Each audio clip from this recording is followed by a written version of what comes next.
अस्सलाम वालेकुम, क्या हाल है। उम्मीद करती हूँ ठीक होंगे, खुश होंगे। अल्हम्दुलिल्लाह मैं भी बिल्कुल ठीक हूँ। तो जी आज मैंने सोचा आज मैं अपने फुल डे की रूटीन आपसे शेयर करती हूँ। तो जी सुबह सुबह का टाइम है, हस्बैंड साहब जा चुके हैं और मेरे बेड की हालत देखे ऐसे लगता है कि यहाँ पे सारा धमाल बचा हुआ है। मतलब हैंगर पड़ा हुआ है, बेल्टें पड़ी हुई हैं, कपड़े पड़े हुए हैं, चादर पड़ी हुई है और उल्टा पुल्टा हुआ होता है। जब सुबह उठते हैं ना तो हर चीज़ जो है वो उल्टी पुल्टी हुई हुई है। और चार्जर देखे मेरा कहाँ पे पड़ा हुआ है, तो चार्जर भी उठाती हूँ और इसको मोबाइल को लगाऊंगी चार्जिंग पे, लेकिन अभी मैं वीडियो बना रही थी इस वजह से मैंने यहीं पे फेंक दिया चार्जर। और घर में सबसे अहम काम जो होता है ना वो डस्टिंग का होता है। जब एक दफ़ा डस्टिंग हो जाए तो फिर उसके बाद सफाई जो है वो बहुत छोटा सा काम लगता है। तो जी ड्राइंग रूम की भी मेरी डस्टिंग हो चुकी है, सिर्फ रूम की रह गई थी, वो भी ड्रेसिंग टेबल की। तो ड्रेसिंग टेबल की डस्टिंग करते हुए अचानक से मुझे याद आया कि मैं पहले अपने लिए तरबूज का शरबत बना के रख लूँ, क्योंकि लाहौर में इन दिनों बहुत शदीद गर्मी पड़ रही है और रियली दिल जो है वो अजीब सा बेचैनी सी हो रही होती है सुबह सुबह। तो मैंने सोचा क्यों ना ठंडा ठंडा तरबूज का शरबत पहले पीते हैं फिर काम स्टार्ट करेंगे। तो आजकल मेरी यही रूटीन है कि मैं सुबह उठ के पहले तरबूज का शरबत बनाती हूँ, वो पीती हूँ, 2 गिलास भर भर के पीती हूँ और उसके बाद मैं नाश्ता नहीं करती। और 11-12 बजे जो है वो मैं अपना लंच ब्रेकफास्ट प्लस लंच कर लेती हूँ। तो ये देखे जी मेरा तरबूज का शरबत रेडी हो चुका है जो कि मैं इंजॉय करने लगी हूँ। और रियली निहार मुँह तरबूज का शरबत पीना ना बड़ा रिफ़्रेशिंग सा लगता है और बड़ा मज़ा आ रहा था। और फुल बर्फ़ ऐसे चिल हुआ होता जैसे स्लश नहीं होता, ऐसे बना हुआ था और ये मुझसे पिया भी नहीं था जा रहा। और मैंने बस 2-3 इसके सिप लिया, तो उसके बाद मैंने सोचा कि इसे थोड़ी देर बाहर रखती हूँ ताकि ये चिल जो है वो थोड़ा सा इसकी जो बर्फ़ है वो कम हो जाए और उसके बाद जो है मैं इसको पी लूँगी आहिस्ता आहिस्ता। तो अभी मैं इसे ढक देती हूँ किसी चीज़ से और जो डस्टिंग का काम है वो कर लेती हूँ। तो जी ये देखिए सारा जो है वो मेरा काम हो चुका है, बेड मेरा बिल्कुल साफ़ सुथरा हो गया है, हर चीज़ सेट मेट हो गई है और सफाई भी मैंने कर ली है। और मैंने जो है वो साथ साथ तरबूज का शरबत भी अपना ख़त्म कर लिया था, तो बाहर भी जो है वो हर चीज़ सेट मेट हो चुकी है। और ये मेरा छोटा सा क्यूट सा माशाल्लाह टेडी बियर जो कि बहुत ही प्यारा लग रहा था। और दुआ करें कोई मौसम अच्छा हो जाए तो मैं भी अपना डोर का जो ये पर्दा है, मतलब ये जो मैं लड़ियों वाला लाई हूँ, ये एक और ले आऊँ ताकि ये भी काम कंप्लीट हो जाए। और जी खाना भी मैंने खा लिया था, लंच भी कर लिया था। तो लंच में मैंने आज मतलब अंडा बना लिया था, सालन कोई था नहीं तो मैंने अंडा बना लिया। थोड़ी सी रोटी बची थी वो मैंने हॉट पॉट में रख दी। आजकल मैं भी रोटी ही खा रही हूँ, मतलब पराठा जो है वो डेफिनेटली सुबह का टाइम तो होता नहीं है जो पराठा खाऊं। और मैंने किचन की भी डीप क्लीनिंग की थी, मतलब शेल्फ है इसके अच्छे तरीके से साफ़ की थी, चूल्हा भी अच्छे तरीके से साफ़ किया था। और अभी टाइम हो रहा है जी 3 बज रहे हैं और मेरा दिल कर रहा था फ्राइज़ खाने को, क्योंकि आलू भी बहुत पड़े थे। तो मैंने सोचा कि आज क्यों ना फ्राइज़ खाते हैं, आज पार्टी करते हैं। तो इस वजह से आज मैंने पार्टी वाला माहौल बना लिया और फ्राइज़ भी मैं डिफरेंट तरीके से बना रही थी। उसकी रेसिपी मैं फिर कभी शेयर करूँगी, वैसे बड़े मज़े के लग रहे थे दिखने में, तो खाने में बाद में बताऊँगी कि कैसे लगे। तो इस पे आज जो है वो मैंने मैदे की कोटिंग की थी, तो इस वजह से बड़ा डिफरेंट फ्लेवर जो है वो मुझे लग रहा था और ये मैंने नेट पे नया नया ही सीखा था। तो ये जी ये साथ मैंने बनाए हैं टिंडे, क्योंकि आजकल हम आए हुए हैं टिंडे, कद्दू, घिया, तोरी, सब इन चीज़ों पे आए हुए हैं। क्योंकि हस्बैंड की अभी भी स्टमक का मतलब दवाइयाँ चल रही हैं उनकी, लेकिन वो ये है ना कि परहेज़ करेंगे तो वो बेहतर होंगे ना। तो इस वजह से मैं फ़्राइज़ भी दिन में इसीलिए बना रही हूँ ताकि उन्हें पता भी ना चले कि मैंने फ़्राइज़ खाए हैं। तो मैं छुप छुप के फ़्राइज़ बना रही हूँ, तो आप लोग भी उन्हें ना बताइएगा कि आज मैंने खाए हैं फ़्राइज़।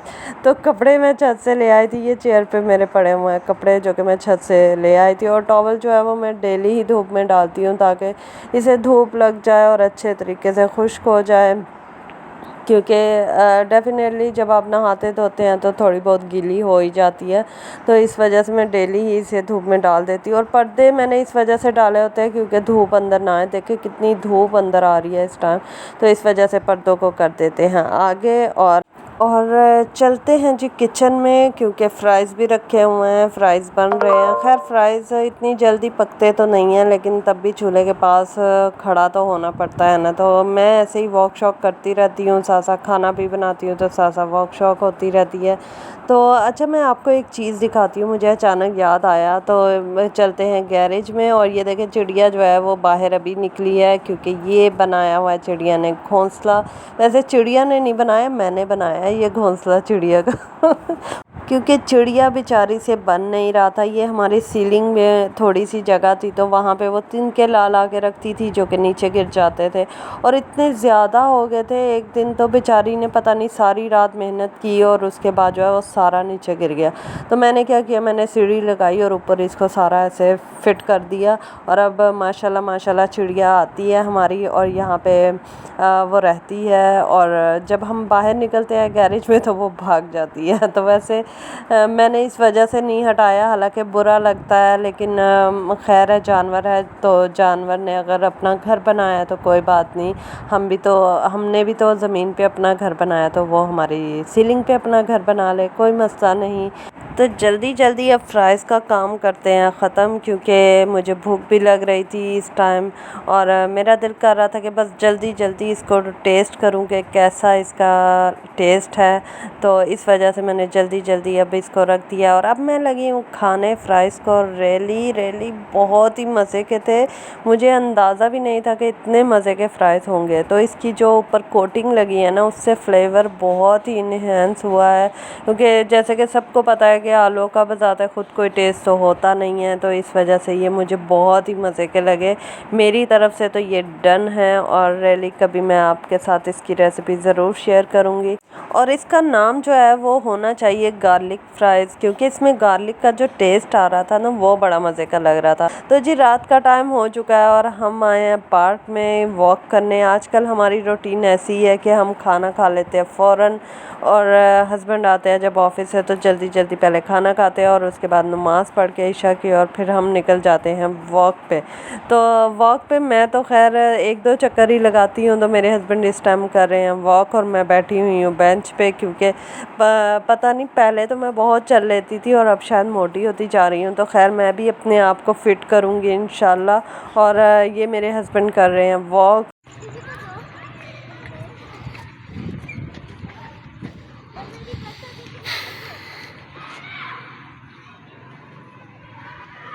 ये कौन पागल बच्चा है?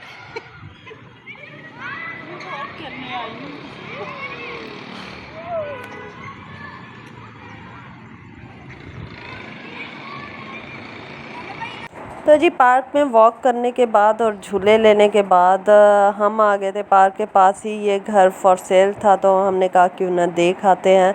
और बड़ा ही बाहर से तो अच्छा लग रहा था, और अंदर भी टाइल्स बहुत ही प्यारी लग रही थी।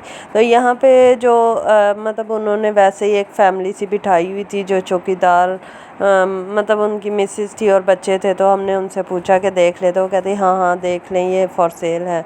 तो यहाँ पे जी हम देख रहे हैं घर, और घर तो वाकई ही बहुत प्यारा था। टाइल बहुत प्यारी लगाई हुई थी, वॉल्स पे बहुत प्यारा काम था इसका, और किचन भी बहुत ही बड़ा था इसका, और किचन में जो वुड वर्क था वो भी बहुत अच्छा था।